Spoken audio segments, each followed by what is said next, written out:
जो महामती जी की वाणी है वो तो हमें ग्रहण करनी है।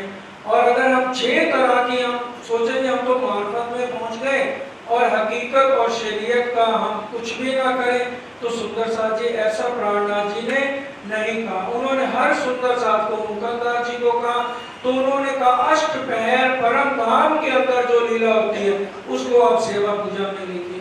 तो क्या अष्टपहर के अंदर जितनी भी सेवा हुई है पद्मावतीपुरी धाम के अंदर बराबर सुंदर साथ जी चलती रही।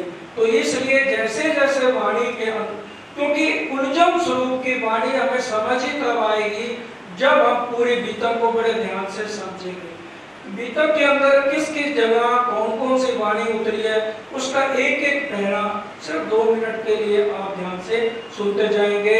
संवत 1751 सावनवती चौथ और 1751 चौथ वाले दिन जो शक्तियां इनके अंदर इंद्रावती जी के अंदर जिनको महामती का खिताब मिला था वो अंतर ध्यानों के 5 शक्तियां लालदास जी के अंदर आई और वो महामती लालदास जी कहलाए।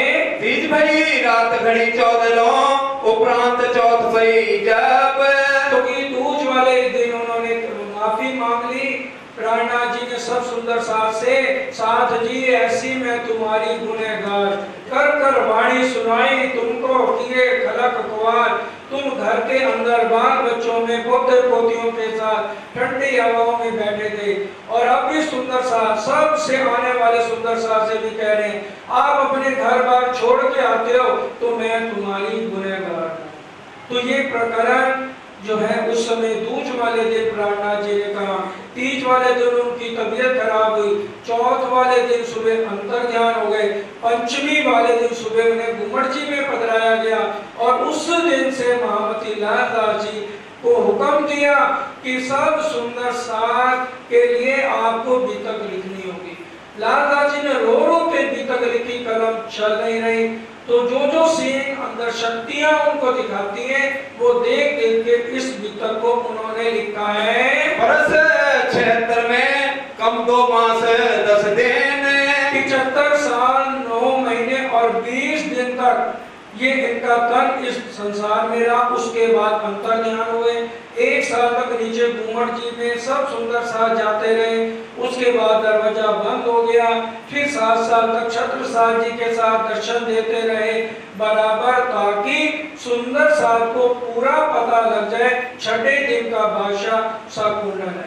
और परम धाम में भी सुंदर साल जी राजी और श्यामा जी विराजमान है। राजी को कुछ भी काम लेना या कोई इशारा करना है तो वो इंद्रावती जी को करते हैं और श्यामा जी ने कोई इशारा करना है तो सुंदर भाई को करते हैं और 12,000 आत्माएं कोई इशारा करती हैं। शकुंतल और सकुमार को 12,000 का सरदार कहा गया है। 7 सौंपा आप श्री राज को जहर में श्री महाराज 7 सौंपे आप श्री राज को।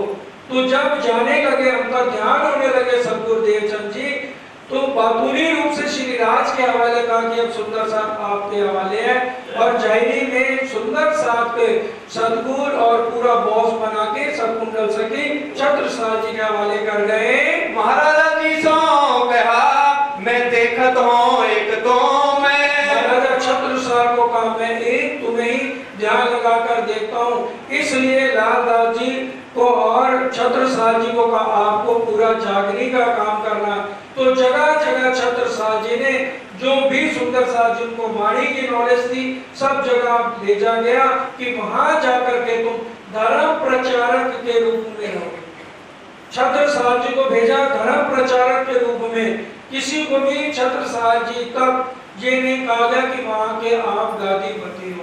वाणी के अंदर आप और भी लिटरेचर पढ़ेंगे तो सबको धर्म प्रचारक के रूप में भेजा गया। इस वास्ते सेवा साथ की सौंप चलत है हम, इसलिए हम सब सुंदर साथ की सेवा आपको सौंपते हैं। अब हुक्म द्वारा खोलिया लिया अपने हाथ हुक्म। अब हुक्म द्वारा खोलिया लिया अपने हाथ हुक्म। दिल मुमिन के आय के अरश कर बैठे कसम। अभी तक जितनी शक्ति इंद्रावती जी को दी थी राजी ने अपने हाथ में ले ली। अब जिसके अंदर काम करना है वो धनी जाने कितनी शक्ति दे करके उससे काम कराएंगे। क्योंकि प्राणनाथ जी तो विद्या विनोद बुद्ध निष्कलंक अवतार हुए पांचों शक्तियां उनके अंदर हैं। उसके बाद आज तक जिससे जो काम करा रहे हैं, राजी हुक्म और शक्ति अपनी देकर उस दल को खड़ा कराकर वाणी चर्चा और बीतक कराते हैं। अब साथ अगले और बीच के और आखिर की बीतक, और पीछे जो बीतक होगी चल रही और अंत तक की बीतक जो है सो सब जाहिर होता है कहावत हुक्म हक। नबी के हुक्म से उन बातों को ध्यान से ग्रहण कीजिए। अब तुम सुनियो मोमिनो, देखो अपने कदम।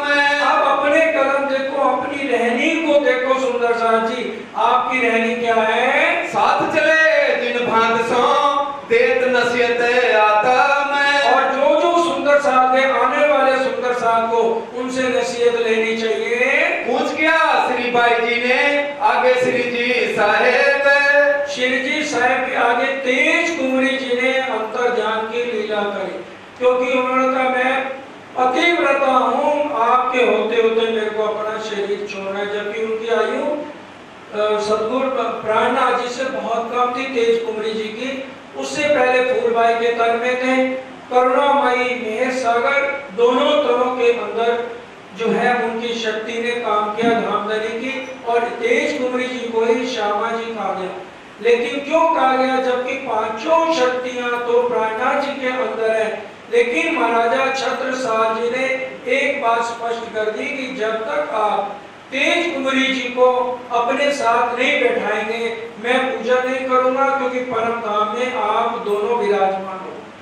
तभी से ये चौपाई उतरी, बंदो सतगुरु चरण को करो सो प्रेम प्रणाम, अशुभ हरण मंगल करण धनी देव चंद्र जी नाम। श्री प्राणनाथ निज मूलपति श्री महराज सुना, तेज कुंवर श्यामा जुगल पल पल करो प्रणाम।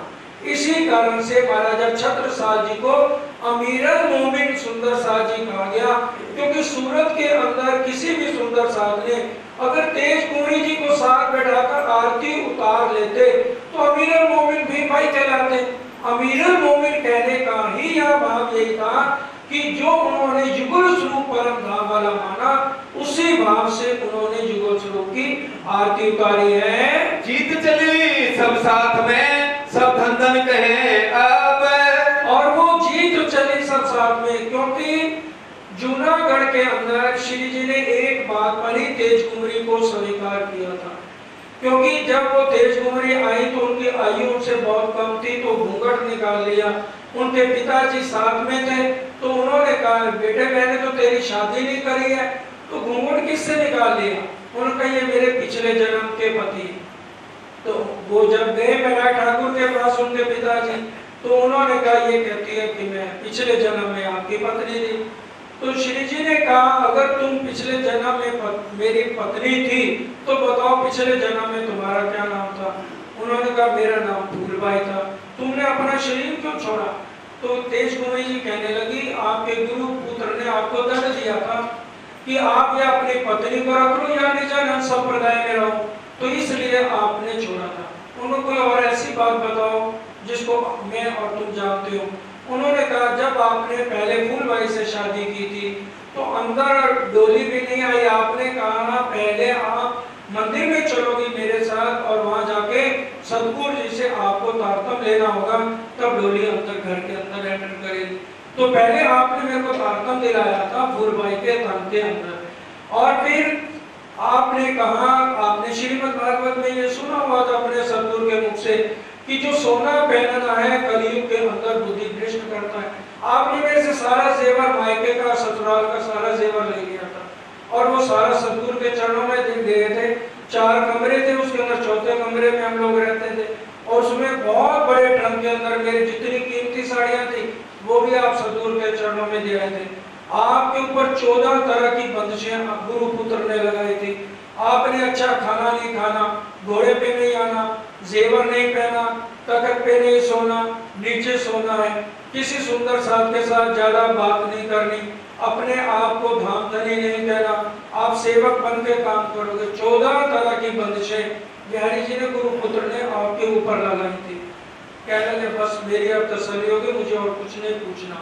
तो उन्होंने कहा मेरी एक ही शर्त है, तुम सेविका की तरह से मेरे साथ रह सकती हो, क्योंकि सुंदर साथ जी इसमें जो इशारे दूसरी अगर आप अभी तक पढ़े उसमें यही प्राणनाथ जी ने कहा, मैं तुम्हें अपनी पत्नी के रूप में, दुनिया वाले जानेंगे तुम पत्नी हो, लेकिन हमारा शारीरिक संबंध कोई नहीं रहेगा। तो इसलिए उन्होंने सेविका के रूप में करुणामयी मेहर की सागर तेज कुंवरी जी ने पूरी उम्र सुंदर साथ के साथ मिलकर ही जहां बहनें और रहती थी उन्हीं के साथ ही हाथ में जब उन्होंने सबके सिर मुंडवाए, सादे वस्त्र पहनाए, तो तेज कुंवरी जी ने भी हाथ में कमंडल पकड़ लिया और सफेद धोती पहनी। और जब मंदसौर के अंदर भीख मांगी तभी उन्होंने कहा, हे प्राणनाथ जी मैं भी भीख मांगने जाऊंगी। सब सुंदर साथ उनके चरणों में गिर गए, आप ऐसा नहीं कर सकते। उन्होंने कहा, मैं सुंदर साथ से अलग नहीं हूं, मुझे हुक्म करो, मैं भी सेवा करूंगी। तो फिर प्राणनाथ जी ने कहा, आप सब सुंदर साथ के ये टुकड़े मांग के लाएंगे तो आप सुंदर साथ के लिए दाल बनाएंगे। तो उन्होंने पूरी उम्र बहुत ही दिल से प्रेम से हर सुंदर साथ को बराबर समझा, किसी के साथ कोई भेदभाव नहीं रखा। तो उन्होंने 1750 में प्राणनाथ जी से अंतर्ध्यान होने से पहले अपनी लीला खत्म करी। और उस समय जब उनको अग्नि में रखा गया तो बहुत महिला सुंदर साथ अग्नि में कूदने लगी। तो साक्षात महारानी जी प्रकट हो गई। उन्होंने ये बात कही, मैं कहीं भी नहीं गई, मैं यहीं पर इसी मंदिर में रहूंगी। तो आज तक सुंदर साथ सारे वहीं जाते हैं, जिसके दिल में शारीरिक इच्छाएं भी हैं पूरे भाव से जाते हैं। तो सबकी चाहना बाईजुराज जी का मंदिर मशहूर है, तो वहीं जाकर के सबकी यहाँ की लौकिक इच्छाएं भी उस मंदिर में पूरी होती हैं। जिन मोमिन को पहचाने तिन बांधी कमर। अब जिन मोमिनों को पहचान होती गई वो तन मन धन शिव जी के ऊपर कुर्बान करते गए। जिन ढील खिन एक ना करी सुन के पानी किया हराम है। अब ये आखिर तक सूक्ष्म में बता रहे हैं, जब श्री जी अंतर्ध्यान हुए तो कई सुंदर साथ ने पानी भी नहीं पिया। जैसे सुना कि 11 साल जो प्राणनाथ जी ने 25 पक्ष में दिखाए, परम धाम में हमारी सुरता लगी, अब हम वो जा रहे हैं, हम वो नहीं है, तो हम भी अपना शरीर छोड़ रहे हैं। एक बहन जो रात को तेल लगा रही, मालिश करती रही 11 साल, वो कहती है आज से तेल नहीं लगाना, तेल लगाना बंद तो मेरी सांस तू भी हो जा बंद। तो उसने उसी समय जो है अपने शरीर को छोड़ दिया। दर्द न आया धनी का बिछड़ते न उड़ी अरवाए। और जिनको दर्द नहीं आया उनके लिए भी लिखा है वो धनी के हुक्म से हुआ। जीती बाजी हार गई ये दर्द बड़ा मोमिन है। और वो भी मोमिन थे जो जीती हुई बाजी को भी हार गए, परम धाम के कहलाते हैं, लेकिन कुर्बानी के समय पीछे हट गए। ना तो सिरदार शिरोमणि थी बेशक पहचान है। और सिरदार शिरोमणि सुंदर साथ थे, फिर भी वो पीछे हट गए। कर बखत फल समय हाय हमें कछु न रहा ईमान है। और क्योंकि परम धाम में राजी ने पहला लिखा ही हुआ वाणी में, कोई 80 शेर भर कोई हाथ से न ले पूरी, और कई जीती हुई बाजी भी हार जाएंगे। चर्चा वाले सुन सुन के कहेंगे, लो जी अभी तक तो हमें परम धाम नजर नहीं आया, मंदिर तो वही चर्चा है वही बात, तो ये कौन अंदर बैठ के सुंदर साथ जी शैतान कराता है। अब आप देखो 34 साल लगातार गांव जी भाई सेवा कर रहे हैं, हर समय लगे, और हम ये सोचे कि हम 1 साल सेवा कर लें और पीछे हट जाए, तो ऐसा नहीं है। जब लग रही है साथ में हो रही है रहनु समान, और जब तक जिंदा रहना है धनी के चरणों का सहारा हमें छोड़ना ही नहीं है जी। ये रहे श्रीराज के हुक्म और न कोई उपाय। और कोई उपाय नहीं, राज्य के हुक्म से ये लीला चल रही है। जान शिरोमणि क्यों रहे पर हुक्म कछु ना बसाए। हुक्म के आगे किसी का बस नहीं चलता है। कानों गाँव में इनकी दिख दिख हुआ आकार। अब दास जी ने अपने लिए कहा पशु भी ऐसी ना करे जो हमसे, भाई पशु भी अगर पक्षी भी अगर आसमान से गिरता है तो दूसरा भी गिर के पुर्जा पुर्जा हो जाता है कि जोड़ा है और दो एक मर गया तो दूसरा भी जिंदा क्यों रहे। तो लेकिन अब ये लालदास जी को सख्ती से हुक्म था, जब तक आप बीतक साहब पूरी नहीं करोगे आप आ नहीं सकते। जन्माष्टमी पर बीतक पूरे होने के बाद भी 6 दिन लगे उनको शरीर छोड़ते छोड़ते। इतना मेरा छत्र ये लालदास जी ने किया है। ये साथ जो संग चले जिन सिर ऊंचा किया मोमिन। और ये जो सुंदर साथ चले और इनकी रहनी देखकर हमें भी आज वो शिक्षा लेनी है कि हम राज्य के ऊपर कुर्बान हो, तो हमारे दिल के अंदर हमेशा मूल मिलावा धामधनी सुंदर साथ जी जागनी, इसी को कहते हैं इन विद साथ जी जागी बताए देवरे जीवन श्याम श्यामा जी साथ जी तले बैठे कि हमारे असली तन मूल मिलावे में है। सुरता एक ही राखिए मूल मिलावे माए, श्याम श्यामा जी साथ जी तले घूम बैठे हैं जाए। संसार में धन धन हुए जिनके दिल रोशन, जिनके दिल रोशन होंगे वो इत भी धन हुए। अब कहूँ मोमिन की जो फिदा हुए ऊपर हक, और जो राज्य के ऊपर फिदा हो गए। बहुत सुंदर साथ है, कहाँ तक नाम बताएं। अब जो लीला शुरू होने जा रही है तो सतगुरु देवचंद जी के कबीले के आप थोड़े से नाम सुन लीजिए। सबसे पहले देवचंद जी के जो पत्नी है उनका नाम लीलबाई है, मत्तू मेहता पिता का नाम है, कुंवर भाई माता जी का नाम है, और दो उनके बच्चे हुए जमुना जी और बिहारी जी। जमुना जी का थारो भाई के साथ रिश्ता हुआ और आगे इनका एक बेटा हुआ जिसका नाम छबील दास था। और जमुना बहन के पति का धाम गमन बीच में वो छोड़कर इनको चले जाते हैं, धाम गमन होता है, तो बाद में वो प्राणनाथ जी के साथ पद्मावती पूरी तक और उनका बेटा जो है सेवा में लग जाते हैं। इस तरह से सदगुरुदेव चंद जी के सूक्ष्म के अंदर ये कबीले के नाम है। पहले दिन इस्लाम में गांधी भाई धरे कदम, और सबसे पहले गांधी भाई है और उसके बाद हरदास जी जिनसे इन्होंने दीक्षा ली थी। हरदास जी भी इनके चरणों में आकर तारतम को ग्रहण करते हैं। माता गांधी भाई की गंगा बाई है नाम। अब गांधी भाई के परिवार में सूक्ष्म में नाम सुनिए। माता जी का नाम गंगाबाई है और इनकी पत्नी का नाम भानबाई है। दो बेटे हैं श्याम जी और मान जी। श्याम जी की पत्नी का नाम अजबाई है और खेताबाई है, एक वो बाहर रहते हैं। उनकी पत्नी हीरबाई है जो राजी महाराज के लिए 34 साल तक बराबर सेवा करती है। और एक बहन है गांधी भाई की जिसका नाम है बालबाई। बालबाई का काफी रोल इसके अंदर आएगा, इसलिए बालबाई हीरबाई का नाम आप ध्यान रखेंगे।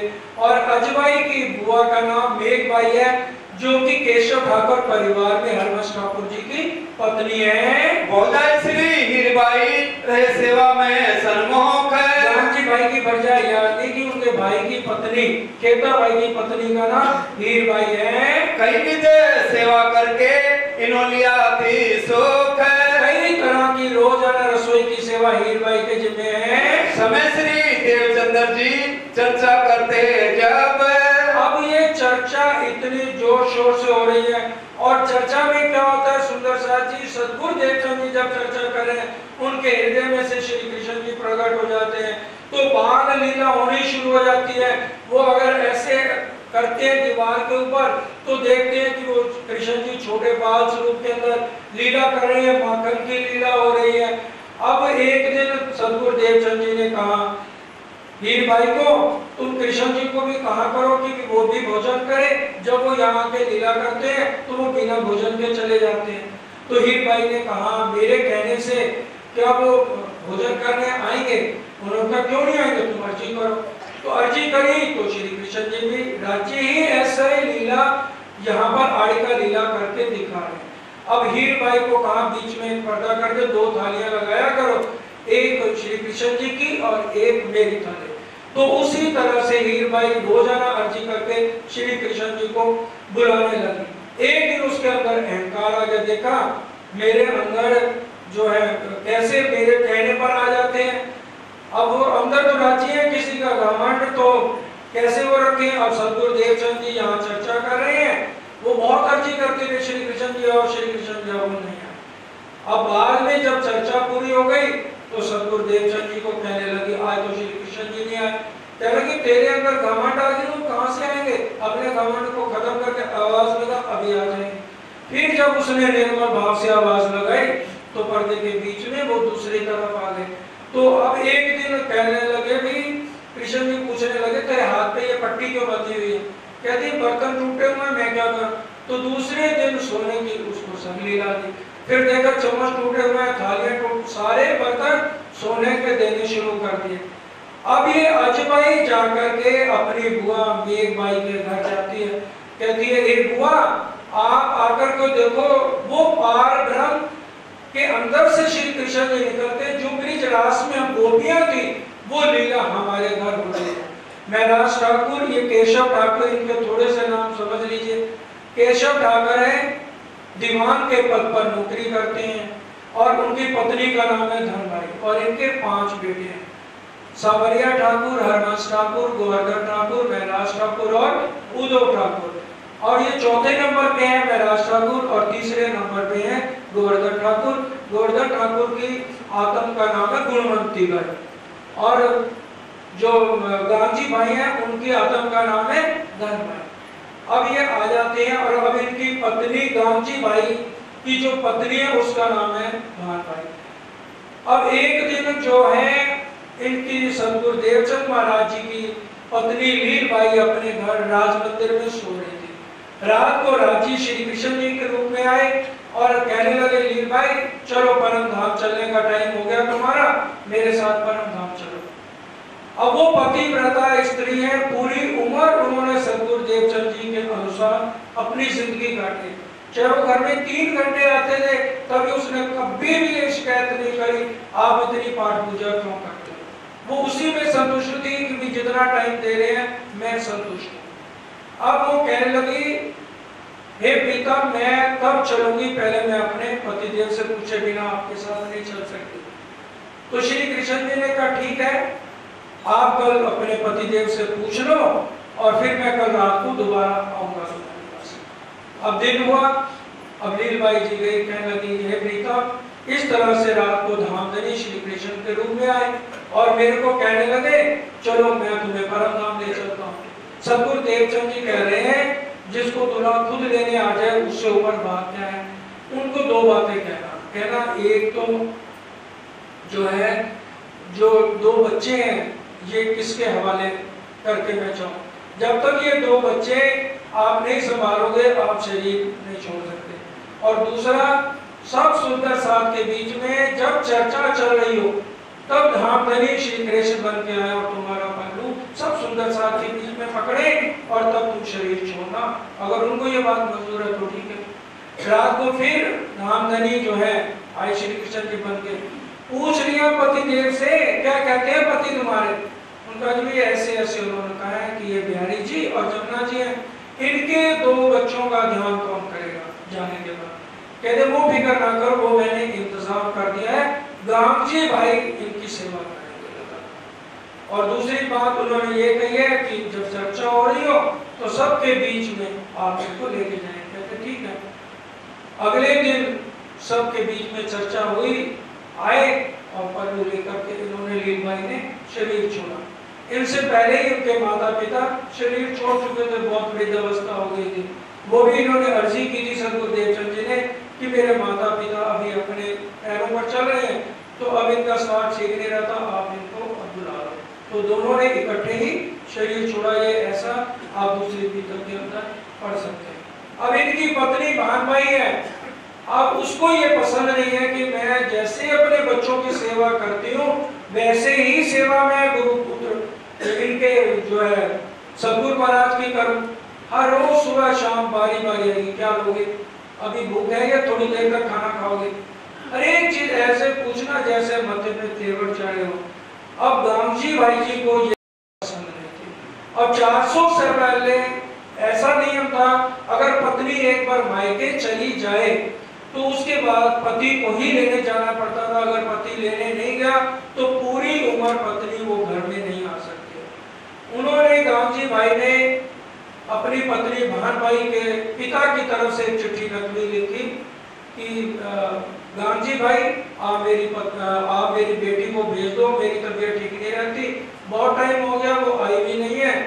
तो इन्होंने बहाना लगा करके भानबाई को उसके मायके भेज दो और पूरी उम्र उसको लेने नहीं गए। खुद ही 34 साल तक धामधनी के बच्चों की और सतगुरु महाराज की सेवा करे। कह देना सुंदर साथ जी बहुत आसान है। आत्म जागृत हो चुकी है और राज्य ने भी उनके कदमों को डगमगाया नहीं, वो पूरे धामधनी मानकर करते रहे। वर्णन करें श्री राज को सुंदर रूप अनूप। बोलो श्री प्राणनाथ प्यारे की जय। आज सब मंदिरों में, चाहे श्री कृष्ण प्रणामी मंदिर है या श्री प्राणनाथ जी मंदिर है, हम जब भी पाठ रखते हैं तो हम स्वरूप कौन सा बोलते हैं? स्वरूप सुंदर सरकूल, सकोमल रूप देख नैना खोल नूर जमाल, फिर महबूब जी आवा हृदय किया किरने तेरा कौन फैला।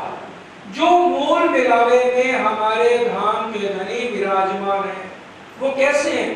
स्वरूप सुंदर है, गौर वरण, ऊपर लालिमा लिए हुए, और उनकी उम्र सिर्फ यहाँ के हिसाब से समझने की है, जैसे एक 16 साल का नौजवान लड़का हो, चढ़ती जवानी। इस तरह से धामधनी की उम्र, वो ये नहीं है कि कभी 17 साल के नहीं होंगे सुंदर साथ जी, क्योंकि जो पार ब्रह्म है उनका जो स्वरूप है वो वैसा ही खिलता हुआ रहेगा, और संकुल कोमल और हमेशा मुस्कुराता हुआ चेहरा है। जब भी आप चितवन करेंगे तो धामधनी के चेहरे पे, माथे पे, चिन्ह पे, ठोड़ी पे हमेशा मुस्कुराता हुआ इतना प्यारा चेहरा, एक बार अगर आपकी नजर मिल गई तो उसी से समझो आपकी पूरी जिंदगी कट गई। और फिर क्या होगा? बोलो श्री प्राणनाथ प्यारे की जय। ध्यान से चौपाई को सुनिए, सुंदर साहब जी ध्यान से समझिए। स्वरूप सुंदर संकुल, सकोमल रूप देख नैना खोल नूर जमाल, फिर महबूब जी आवक हृदय किया किरने तेरा कौन फैला। आपके कौन फैलाव कब बदलेंगे? जब आप धामधनी के स्वरूप को अपने हृदय के अंदर बसा लेंगे, तब देखने वाले को भी लग जाएगा इसकी रहनी तो बदल गई, इसने अपने गुण और इंद्रियों पे नियंत्रण कर लिया है, काम वासना पे इसने काबू कर लिया है। फिर वो कौर फैलार अंदर से ही बदलते हैं, फिर किसी भी के साथ भी आपके दिल में नफरत नहीं रहेगी, क्योंकि सुंदर साथ जी 84 लाख योनियों में कोई भी प्राणी मुस्कुरा नहीं सकता। आपने कभी कुत्ते को मुस्कुराते देखा, गधे को देखा? बता दीजिए। एक मानव ही मुस्कुरा सकता है, और वो भी हम मुस्कुराने में कंजूसी बरतते हैं। अगर हमारा 2-4 जनों से दोस्ताना है तो हम सिर्फ उन्हीं के साथ मुस्कुराएंगे, बाकी को प्रणाम भी करेगा, सुनिए सुनी करके आगे चल देंगे। तो राजी महाराज कह रहे हैं तुम हो कौन? अपने कौन फिलहाल बदलो, तुम परम धाम की पटरानी हो, तो सारे संसार को सुख शीतल करो संसार का नारा आप कैसे दो? जब सारी दुनिया आज ब्रह्मा विष्णु महेश आपकी चरण धूलि के लिए तरस रही है, चरण रज ब्रह्म सृष्टि की खोज थके त्रय गुण, कई भी करी तपस्या योग का शास्त्र वचन। शास्त्रों में लिखा है, चरण रज ब्रह्म की नहीं लिखा हुआ, ब्रह्म सृष्टि की लिखा हुआ। और नानक जी ने भी कह दिया, ब्रह्म मुनि का हामे दासा देखन आया खेल तमाशा। ब्रह्म मुनि का दास कह दिया सुंदर साथ जी। लेकिन आज अगर हमारे अंदर वो ईर्ष्या द्वेष की भावना, या हम मंदिर में सिर्फ 2-4 जनों के साथ तो अच्छा बर्ताव करें और बाकियों के साथ ना करें, या घर जाकर के हम बर्ताव अच्छा ना करें, उसके लिए आप ध्यान से एक बात को समझिए। आगे मार्फत क़यामतनामे में ये आप बात पढ़ सकते हैं। राजी महाराज ने 2 जोड़ियां बना दी, एक तो है अजाजील और अबलीस की। ध्यान से अपने मन को इधर उधर मत ले जाना सुंदर साथ जी। बोलो श्री प्राणनाथ प्यारे की जय। एक तो जोड़ी है अजाजील अबलीस की, और दूसरी कौन सी है? जबराइल और असराफील की। और जब राजी महाराज ने चारों को हमारे लिए छोड़ रखा है। जबराइल असराफील भेज दिए 2 अमर, निगहबानी कीजिए मेरे खासे बंदों पर। अब अजाजील फरिश्ता आकर धामधनी के चरणों में प्रार्थना करता है कि भी मैं जहां पे रहने वाला हूं मैं भी नूरी फरिश्ता हूं, और जबराइल असराफील भी नूरी फरिश्ते हैं। आपने इस खेल को दिखाने के लिए, अपने मोमिनों को खेल दिखाने के लिए जबराइल और असराफील को तो अपने मोमनों के संग लगा दिया और हमें दूर कर दिया। हमें इतनी सजा आप क्यों दे रहे हैं? अजाजील को कहें, अजाजील कहने लगे। तो धामधनी ने कहा, अजाजील एक बात सुन ले, जो मेरे ब्रह्म सृष्टि मंदिर में तो अच्छा व्यवहार करेंगे और घर जाकर के आपस में लड़ेंगे, क्योंकि सारे तो परम धाम के हैं नहीं। मान लो घर के अंदर 10 जने हैं और एक जना ब्रह्म सृष्टि है, अब जाते 9 जने कोई ना कोई टोंट कसेंगे, बस एक काम रह गया, मंदिर जाने का, शादी ना करते, इससे अच्छा घर ही बैठ जाते, कुंवारे रहते, ब्रह्मचर्य का पालन करते, आश्रम में रहते। सास कुछ कहेगी, ससुर कुछ कहेगा, पति कुछ कहेगा। अगर तो आपने सब्र करके और फिलहाल को अपना लिया तो वो सारे नंबर आपके खाते। और अगर आपने उनके साथ लड़ाई झगड़े और गाली गलौज शुरू कर दी, मानो पत्नी आती, पति नहीं आता, पति को गाली देनी शुरू कर दी और कहा ज्यादा बकवास कही तो छत से कूद जाऊंगी और ज्यादा बकवास की तो फंदा लगा लूंगी।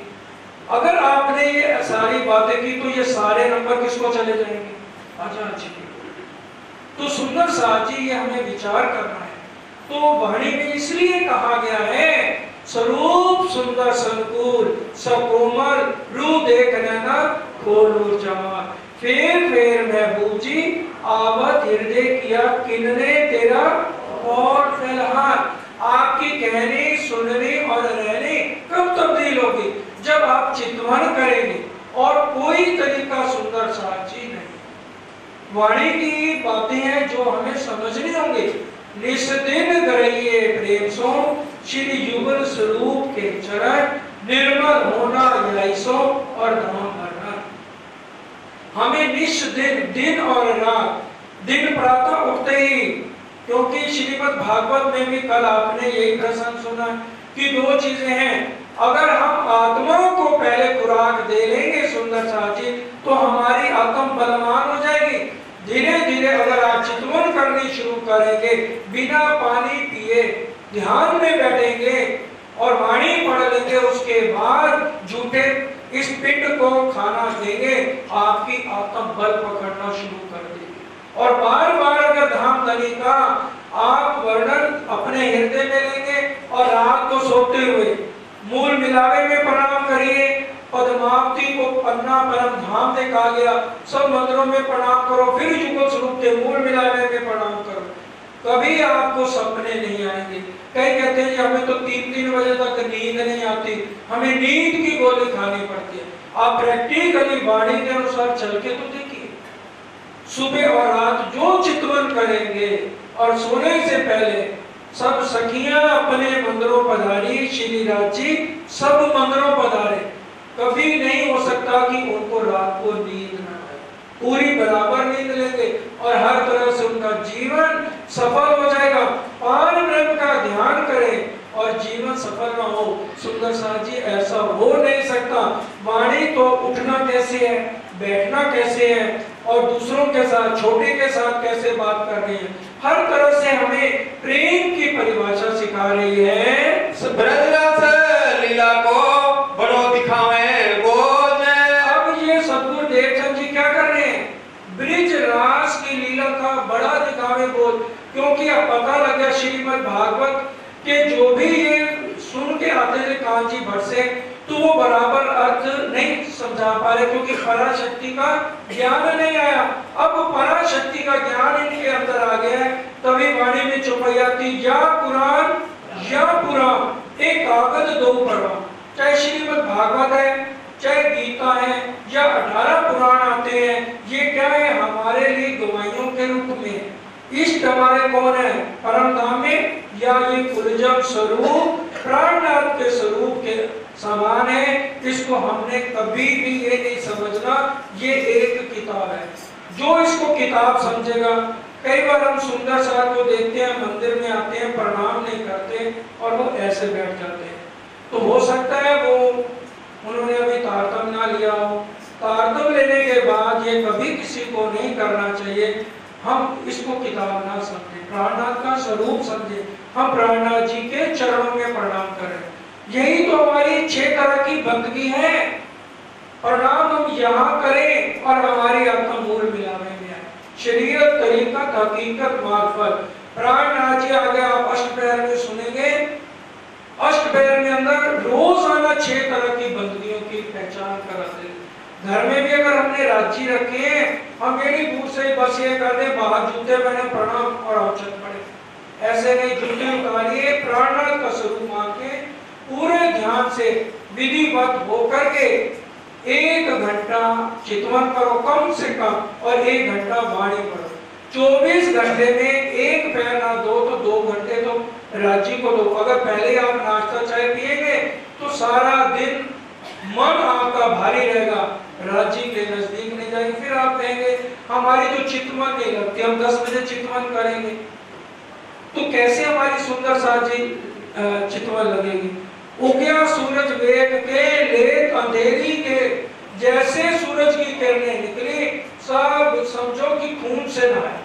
सरकार साहब हमारे सतगुरु महाराज कहते थे, जो सूरज की किरणों से पहले नहा ले समझो वो दूध से नहाया, और सूरज की किरणें निकल के नहाया तो समझो वो खून से नहाया। इतना फर्क है। तभी पहले कहते थे early to bed early to rise makes a man healthy wealthy and wise. ऋषि मुनि क्यों 2 बजे 3 बजे उठ के अपने साधना में लग जाते थे सुंदर साथी। अब हमने रहने पर चलना है, जो सतगुरु देवचंद जी हमें सिखा रहे हैं, या प्राणनाथ जी आगे हमें सिखापन देंगे। शब्द साखी शास्त्र सब रहस्य दिखावे कर खोज, हरेक की साखी। श्रीमद् भागवत में एकादशी द्वादशी का आता है तो उसका प्रसंग बड़े प्यार से समझाते हैं।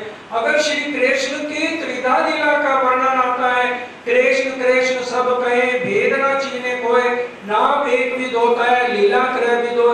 तो 11 साल 52 दिन तक पार ब्रह्म ने लीला करी, उसके बाद ब्रिज रास देके धनी धाम सिधारे।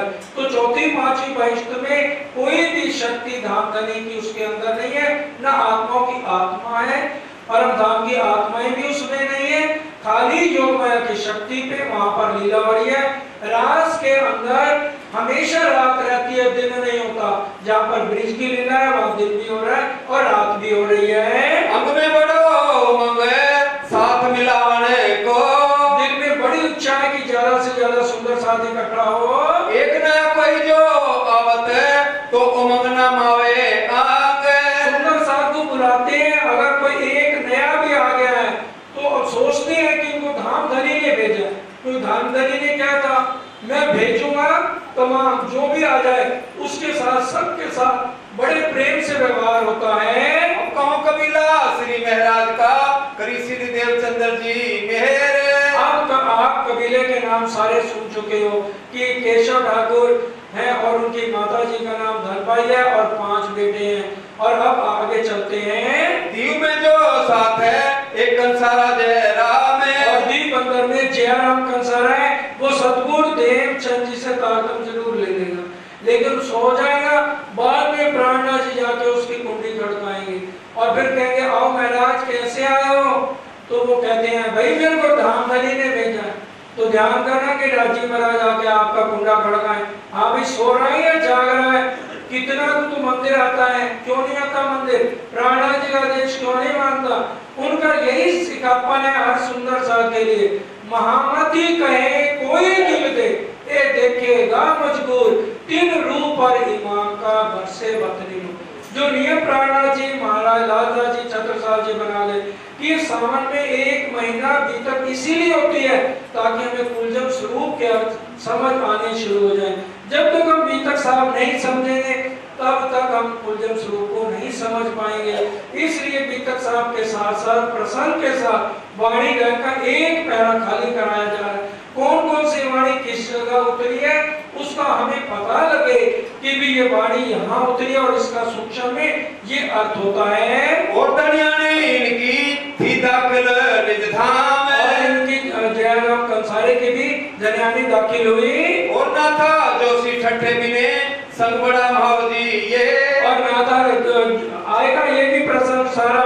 नाथा भाई ये नाम इसलिए बताए जा रहे हैं, ये सारे सो जाते हैं तारतम लेकर के, बाद में प्राणनाथ जी द्वारा इनकी दोबारा जागनी है। मैं थोड़े नाम लिखे इन्हों कहे जाएंगे और ठोर नाम बहुत है, कहने लगे एक अब कितने के नाम लिखे जाएं? श्री महामती कहे साथ जी इन सात की सिफत, इन सात की सिफत परम धाम के अंदर होगी। सो तो आगे होगी बखत रोज क़यामत, बखत रोज आखिरत में सब मोमन खड़े होंगे। सातवें गण की जब लीला होगी सब दुनिया इनका दीदार करेगी कि ये आए और हम इनकी पहचान नहीं कर सके। सिपारे बार में मिले पाने 24 में, और ये मत समझो हिंदुओं की ग्रंथों में लिखा है, कुरान के अंदर सिपारे के अंदर और पेज नंबर भी लिखी है, वहां पर भी लिखा हुआ है कि कलयुग के अंदर वो अक्षरातीत पाक ब्रह्म आएंगे। इमाम मेहदी करके लिखा है। अगर हम महामती प्राणनाथ कहते हैं तो वो इमाम मेहदी कहते हैं। महामती का खिताब किसको मिला? इंद्रावती जी को, उनको महामती कहा गया। और प्राणनाथ जी तभी वाणी में आगे बीतक साहब में चुपैया कि रसूल मोहम्मद, रूह अल्लाह, मेहंदी, इमाम, ये चारों एक ही तन है, जाको नाम इस्लाम। आज हम निजानंद स्वामी की जय बोलते हैं तो निजानंद कहते किसको है? निजानंद संप्रदाय की जय बोलते हैं। तो निजानंद का मतलब क्या है?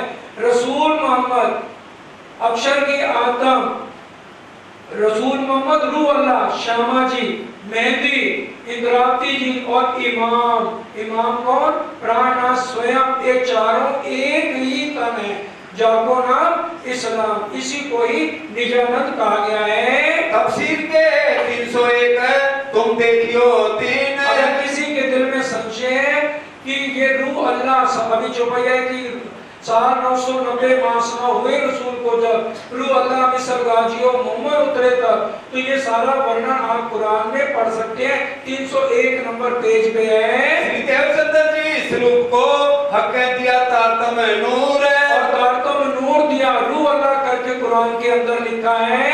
इनका विस्तार क़यामत होएगा बड़ा मजकूर, क़यामत के समय में इसका सारा ब्यौरा खुल जाएगा। और कागज लैया मोहम्मद अलैहिस्सलाम, और मोहम्मद अलैहिस्सलाम कुरान को लेकर आए।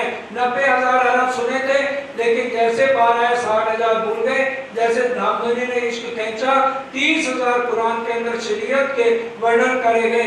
उसके अंदर रूह अल्लाह के आने की हकीकत का ब्यौरा लिखा हुआ है। 120 बरस लो करीब 400 जोर, नाजल के वक्त में दज्जाल शोर करेगा, ये कुरान में लिखा हुआ है। अब जब नाजल के वक्त में सतगुरु देवचंद जी का मिलन प्राणनाथ जी से साहेब से होना है, सुंदर साहब जी, तो नाजल ने शोर, उस समय क्या दज्जाल ने शोर किया?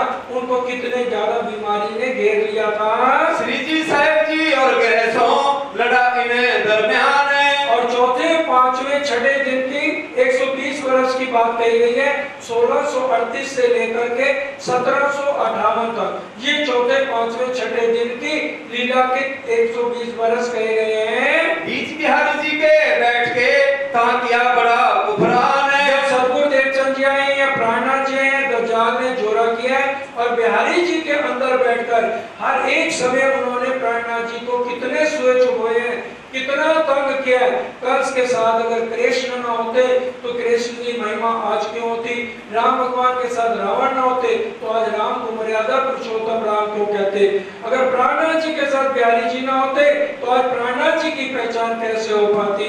विरोध सारी विश्व का भागत इन्हें बीता कर, बोलो श्री प्राणनाथ प्यारे की जय। आज हिंदू कहें हम उत्तम, मुस्लिम कहें हम पाक, दो मुट्ठी एक ठौर की एक राग तुझी का। ये सारे विश्व के जितने भी झगड़े हैं, आज कहते तो सारे हैं, परमात्मा एक है, कहते सारे एक परमात्मा, पर ना माने एक को कोई। सब 33 करोड़ देवी देवताओं के पूजन में, ब्रह्मा विष्णु महेश के पूजन में लगे हैं।